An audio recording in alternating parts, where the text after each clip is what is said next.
Jai Gurudev students.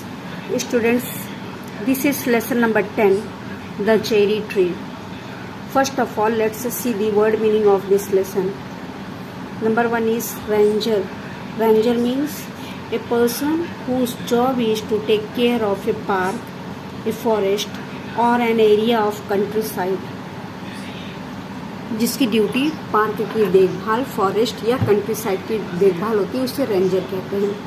Peer looked carefully with concentration, ध्यान से देखना. Encircle, encircle, to make circle around something. Pebbles means stone. Plod means walk with difficulty with heavy steps.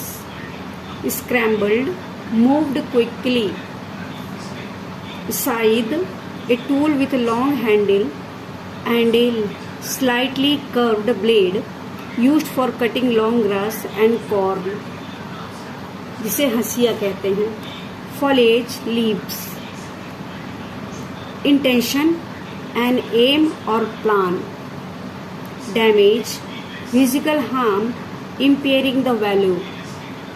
Tender, young and vulnerable. Sturdy, strong and healthy. Mantis, an insect, एक प्रकार का कीड़ा. Flitted, flew lightly or quickly. Peering, looking very carefully. Bulging, swelling or protruding to an unnatural extent. Breeze, a gentle wind. Peck at, strike at something with a beak. Now let's see the explanation of this lesson. Lesson number 10, The Cherry Tree, written by Ruskin Bond.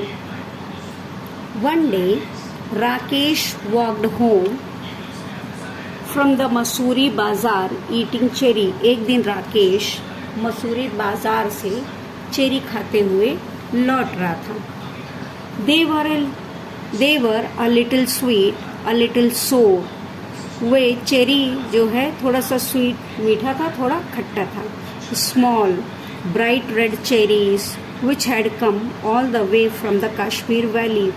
Cherry छोटे आकार का था और red colour का था, जो कि Kashmir valley से आया हुआ था, कश्मीर की घाटी से आया हुआ था. Here in the Himalayan foothills where Rakesh lived, यहाँ हिमालय की घाटी में जहाँ राकेश रहता है, there were not many fruit trees, वहाँ पे बहुत फलों के पेड़ नहीं थे. The soil was stony and the dry cold wind stunted the growth of most plant. उसका रीज़न क्या था? सॉइल वहाँ की स्टोनी थी, पथरीली थी, एंड ड्राई कोल्ड, सूखी ठंडी हवा. स्टंटेड मतलब रोक देना. हवा उसके प्लांट्स के ग्रोथ को रोक देती थी. But on the more sheltered slopes there were forest of oak and deodar. लेकिन कुछ शेल्टर्ड मीन शैडी स्लोप्स में कुछ फॉरेस्ट में ओक और देवदार के पेड़ थे. There were forests of oak and deodar. उस जंगल में ओक और देवदार के वृक्ष थे, इसके जंगल थे. Rakesh was 6 and lived with his grandfather on the outskirts of Mussoorie. Rakesh उस समय 6 साल का था और अपने दादाजी के साथ, ग्रैंडफादर के साथ, आउटस्कर्ट मीन्स बाहर, मसूरी के बाहर, आउट एरिया में, मसूरी के आउट एरिया में रहता था. Just where the forest began, जहाँ से फॉरेस्ट जंगल शुरू होता है. Grandfather was a retired forest ranger. Grandfather एक रिटायर्ड फॉरेस्ट रेंजर थे. He had a little cottage outside the town. Town के बाहर उनका एक छोटा सा कॉटेज था. Rakesh was on his way home from school when he bought the cherry. Rakesh school से घर की तरफ आ रहा था जब उसने ये चेरी खरीदी थी. He paid 10 rupees for the bunch. उसने बंच के लिए, एक बंच चेरी के लिए 10 rupees पेमेंट किया था. It took him about half an hour to walk home. और घर पहुंचने में उसे कम से कम स्कूल से घर पहुंचने में आधा घंटा लगता है।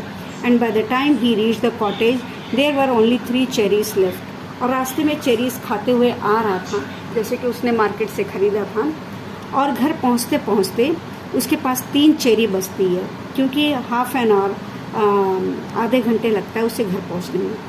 Have a cherry grandfather, he said. उसने कहा ग्रैंडफादर चेरी आप भी लीजिए। As soon as he saw his grandfather in the garden, जैसे उसने ग्रैंडफादर को गार्डन में देखा उसने कहा ग्रैंडफादर दादाजी आप भी चेरी लीजिए। Grandfather took 1 cherry and Rakesh promptly at the other 2। Grandfather ने 1 चेरी लिया, 3 चेरी से 1 चेरी लिया और राकेश ने तुरंत बाकी के 2 चेरी खा लिए। He kept at last seed in his mouth for some times, rolling it round and round on his tongue until all the tag had gone. और लास्ट चेरी उसने अपने मुंह में ही रखा और उसको रोल बार बार अपने टंग से रोल कर रहा था जब तक उसके सारे टैग्स रेशे, चेरी के रेशे जब तक उससे निकल नहीं गए तब तक वह उसे अपने मुंह में ही रोल कर रहा था चेरी सीड को। Then he placed the seed on the palm of his hand and studied it. फिर वो चेरी सीड को अपने हाथ में रखता है और उसको ध्यान से देखता है। स्टडीड से इट मीन्स ध्यान से देखता है। चेरी सीड को अपने हाथ में ध्यान से रख के देखता है। Are cherry seeds lucky, said Rakesh. Rakesh ने कहा क्या चेरी सीड लकी है? Of course then I will keep it. दादाजी ने रिप्लाई दिया, ग्रैंडफादर ने ऑफ कोर्स होता है। तो राकेश ने जवाब दिया ठीक है मैं इसे रखता हूँ। Nothing is lucky if you put it away, if you want luck you must put it to some use. फिर ग्रैंडफादर ने आंसर किया कोई भी चीज़ लकी नहीं होता यदि उसे अलग से रख दो, दूर रख दो। वो लकी तभी होता है इफ़ यू वांट लक, यदि तुम इसे लकी बनाना चाहते हो you must put it some use, इसका कोई यूज में ले आओ। What can I do with the seed? Rakesh ने बोला तो मैं इस सीड का क्या कर सकता हूँ? तो ग्रैंडफादर ने आंसर दिया प्लांट इट, इसे प्लांट कर दो।